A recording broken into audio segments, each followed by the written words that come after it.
Item ಯಾವುದೇ ಇರಲಿ try ಮಾಡಿ ಆಚಿ ಚಿಕನ್ ಮಸಾಲಾ. ಆಚಿ ಚಿಕನ್ ಮಸಾಲಾ ಅಂದ್ರೆ ಏನ್ ಸರ್, ನಮ್ಮ ಉತ್ತರ ಕರ್ನಾಟಕ ಜನ ನಮ್ಗೆ ಈ ಚಂಗ್ಲ್ ಅಂದ್ರೆ ಗೊತ್ತಿಲ್ಲ. ನನಗೆ ಹೇಳಿದ್ನಲ್ಲ, ಈಗ ಹೆಂಗೆ ಗೊತ್ತಾಯ್ತಾ?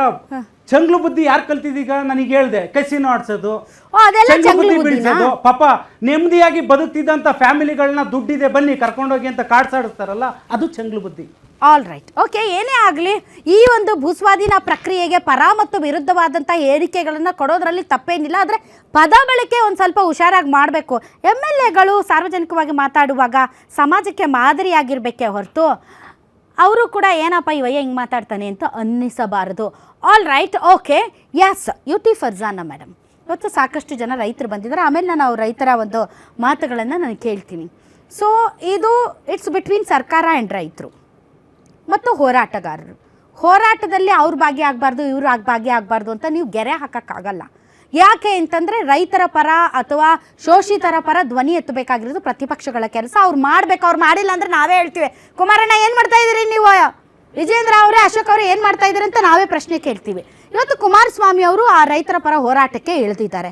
ಈ ರೈತರ ಪರ ಹೋರಾಟಕ್ಕೆ ಇಳಿಯೋದು ಸರಿನಾ ತಪ್ಪ ಮೇಡಮ್? ನಮಸ್ತೆ.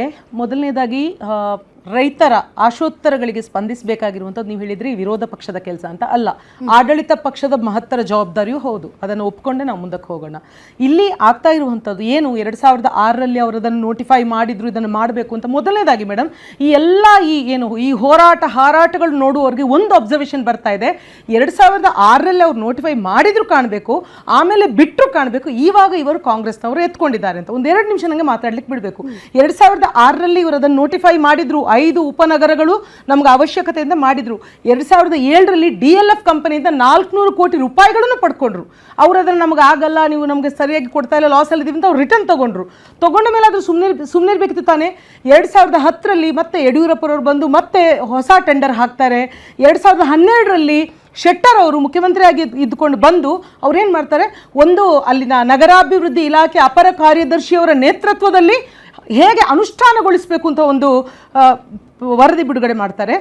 ಎಲ್ಲದಕ್ಕಿಂತ ಹೆಚ್ಚಾಗಿ 2020ರಲ್ಲಿ ಯಡಿಯೂರಪ್ಪರವರು ಹೇಳ್ತಾರೆ, ಬೆಂಗಳೂರು ಬೆಳೆಯುತ್ತಿರುವ ಕಾರಣ, ಇದರ ಹಲವಾರು ಕೋಟ್ಯಂತರ ರೂಪಾಯಿ ಇನ್ವೆಸ್ಟ್ಮೆಂಟ್ ಬರುತ್ತಿರುವ ಕಾರಣ ಹೂಡಿಕೆಗೋಸ್ಕರ ಈ 9,000 ಎಕರೆ ಪ್ರದೇಶವು ಅತ್ಯಂತ ಸೂಕ್ತವಾಗಿದೆ. ಅದರ ಮೇಲೆ 2022ರಲ್ಲಿ ಶೆಟ್ಟರ್ ಹೇಳುವಂತಹ, ಇದೇ ಯಡಿಯೂರಪ್ಪನವರೇ ಹೇಳುವಂತಹ ಒಂದು ಮಹತ್ತರವಾದ ಹೇಳಿಕೆ ಮೇಡಮ್. ನವ ಕರ್ನಾಟಕದ ಮೂಲಕ ನವ ಭಾರತವನ್ನು ನಾವು ಕಟ್ತೀವಿ, ಆ ನವ ಕರ್ನಾಟಕದ ತೊಟ್ಟಿಲು ಈ ಬಿಡದಿ ಅಂತ ಇವರು ಹೇಳ್ತಾರೆ. ಇಷ್ಟೆಲ್ಲ ಹೇಳ್ಕೊಂಡು ಬಂದವರು 2006ರಿಂದ 2022ರವರೆಗೆ ಎಷ್ಟು ವರ್ಷ ಆಯಿತು? ಸುಮಾರು 16 ವರ್ಷಗಳಾಯ್ತಲ್ವಾ? ಈ 16 ವರ್ಷಗಳಲ್ಲಿ ಆ ಪ್ರೊಸೀಜರ್ ಮುಂದೆ ನಡ್ಕೊಂಡೇ ಬರ್ತಾ ಇದೆ. ಇವರೆಲ್ಲರೂ ಅದಕ್ಕೆ ಬೆಂಬಲ ಸೂಚಿಸ್ತಾನೇ ಇದ್ದಾರೆ. ಈವಾಗ ಏನು ಇವ್ರಿಗೆ ಶುರುವಾಗಿದೆ ಅಂದರೆ, ಇದರ ಅರ್ಥ ನಾನು ಹೇಳ್ತಾ ಇರುವಂಥದ್ದು, ರೈತರ ಸಮಸ್ಯೆ ಹೇಳ್ಕೊಳ್ಳಿ. ಖಂಡಿತವಾಗ್ಲೂ ರೈತರ ಸಮಸ್ಯೆ ಅವರೊಂದು ಮಾತು ಹೇಳಿದರೆ ನಮಗೆ ತಿರುಗಿ ನಾವು ಮಾತಾಡೋಕ್ಕೆ ನಮಗೆ ದಮ್ಮಿರು ಕೂಡುದು.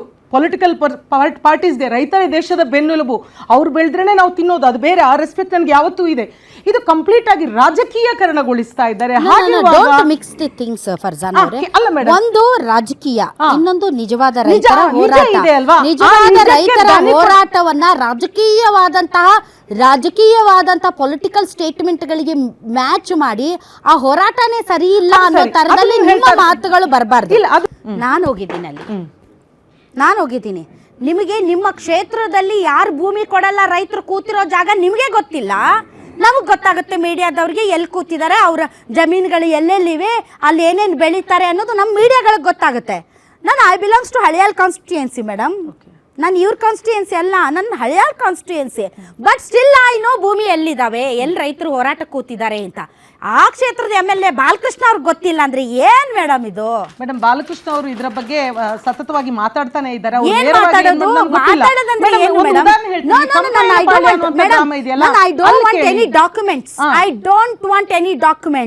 ಇದು ಒಂದು ಭಾವನಾತ್ಮಕವಾದ ವಿಚಾರ. ಯಾಕೆ ಅಂದ್ರೆ ಭೂಮಿಗೂ ಮತ್ತು ರೈತನಿಗೂ ಇರುವಂತಹ ಸಂಬಂಧ ಇದು.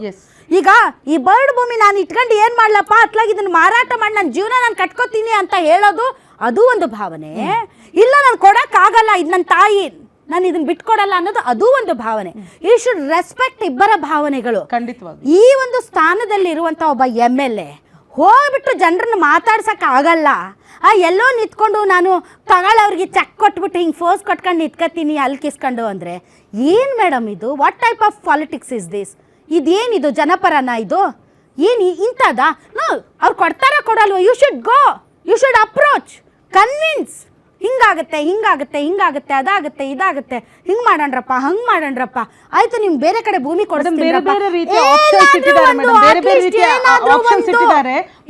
ಮೊದಲು ಇವರ ನೋಟಿಫಿಕೇಶನ್ ಏನಿತ್ತು ಗೊತ್ತಾ? ಬರೇ ವಸತಿ ಮಾತ್ರ ಇತ್ತು. ಇವಾಗ ವಸತಿ ಜೊತೆಗೆ ವಾಣಿಜ್ಯ 40% ಭೂಮಿ ಇತ್ತು. ಆ ಕ್ಷೇತ್ರದ MLA ನಾನು ಫರ್ಜಾನ ಅವ್ರು ಕೇಳ್ತಾ ಇಲ್ಲ, ನಾನು MLA ಕೇಳ್ತಾ ಇದ್ದೀನಿ. Where are you?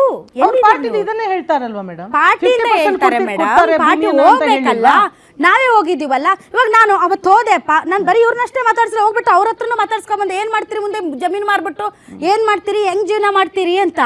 So as a media ನಾವು ಮಾಡ್ತಾ ಇದ್ದೀವಿ, ಆಸ್ ಅ MLA ಅವ್ರು ಮಾಡಬೇಕಲ್ಲ. ಒಂದಿನ ಅಲ್ಲ, ಪ್ರತಿದಿನ ಹೋಗಿ ಕನ್ವಿನ್ಸ್ ಮಾಡಿ. You are not a Congress person. Congress person ಅಲ್ಲ ಟು ಟಾಕ್. ಅಶೋಕ್ ಗೌಡ್ರೆ ಹೊಸ ರೆಸೊಲ್ಯೂಷನ್ ಏನೋ ತಗೊಂಡಿದ್ದೀರಂತೆ ನೀವು ಇವಾಗ ಹೋರಾಟದಲ್ಲಿ ಧುಮುಕಿ. ನಾಟ್ ಓನ್ಲಿ JDS, ನಾವು ಕೂಡ ಇದ್ರ ಕ್ರೆಡಿಟ್ ತಗೋಬೇಕು ಅಂತ. ನಮಗೆ ಕ್ರೆಡಿಟ್ ವಾರಲ್ಲ ಇದು, ನಮಗೆ ರೈತರ ಪರವಾದಂತಹ ನಿಜವಾದ ಕಾಳಜಿ. ನಾನು ಇಲ್ಲಿ BJP ಅನ್ನೋದಕ್ಕಿಂತ ಒಬ್ಬ ಆರ್ಕಿಟೆಕ್ಟ್ ಮತ್ತು ಪ್ಲಾನರ್ ಆಗಿ ನಾನು ಮಾತಾಡಲಿಕ್ಕೆ ಇಷ್ಟಪಡ್ತೇನೆ. ನಾನು ಇಲ್ಲಿ ಸ್ವಲ್ಪ ಒಂಚೂರು ಹಿಸ್ಟ್ರಿಗೆ ಹೋಗಿ ಬರ್ತೇನೆ. ಯಾಕಂದರೆ ಮಾನ್ಯ ದೇವೇಗೌಡರು ಮುಖ್ಯಮಂತ್ರಿ ಆಗಿದ್ದ ಕಾಲದಲ್ಲಿ 6 ಟೌನ್ಶಿಪ್ಗಳನ್ನ ಅನೌನ್ಸ್ ಮಾಡ್ತಾರೆ, ಬಿಡದಿನೂ ಸೇರಿಸ್ಕೊಂಡು ಸಾತ್ನೂರು ಮತ್ತು ಇಲ್ಲಿ ನಮ್ಮ ಹೊಸಕೋಟೆ ಹತ್ರ ಇಲ್ಲೆಲ್ಲನೂ ಸೇರಿ 6 ಟೌನ್ಶಿಪ್ಸ್ ಮಾಡ್ತಾರೆ. ಆವತ್ತಿನ ಬೆಂಗಳೂರಿನ ಚೌಕಟ್ಟೇನಿತ್ತು, ಇವತ್ತೇನು ಔಟರ್ ರಿಂಗ್ ರೋಡ್ ಇದೆ ಅದು ಬೆಂಗಳೂರಿನ ಚೌಕಟ್ಟಾಗಿತ್ತು.